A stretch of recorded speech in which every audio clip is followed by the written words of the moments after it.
నమస్కారం గురువుగారు. నమస్కారం. చాలామంది ఇండివిడ్యువల్ హౌసెస్ కొనుక్కుంటా ఉంటారు కదా! అలా అవును. కాకుండా అపార్ట్మెంట్‌లో ఫ్లాట్స్ తీసుకునే వాళ్ళు కూడా ఉంటారు.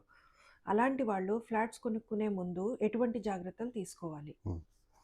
శ్రీమాత్రే నమః, శ్రీ గురుభ్యో నమః. వారాహి వాస్తు ప్రేక్షకులందరికీ నమస్కారం అండి. ఈ రోజుల్లో చాలామంది ల్యాండ్స్ కొనటం చాలా ప్రాబ్లమ్ అవుతుంది. ఎందువలనంటే రేట్లు బాగా ఎక్కువ ఉండటం వల్ల, అందుబాటులో లేకపోవటం వల్ల చాలా ఇబ్బందవుతుందనమాట. అందువలన ఎక్కువ మంది ఎంప్లాయీస్ వీళ్ళందరూ అపార్ట్‌మెంట్ కొనడానికి ఎక్కువ ఇష్టపడుతున్నారు. అపార్ట్‌మెంట్ కొనేవాళ్ళు ఫస్టు వాళ్ళ జన్మనామం చూసుకోవాలండి వాస్తుపరంగా. సరిపడే దిక్కు ఉందో లేదో కూడా చూసుకోవాలి. అలా సరిపడే దిక్కు చూసుకోకుండా ఎవరైనా కొనుక్కునే ఉంటే గనక చాలా నష్టాలు కలుగుతాయండి. సపోజ్ ఆరోగ్య సమస్యలుంటాయి. లేదంటే ధన నష్టం జరుగుతా ఉంటుంది.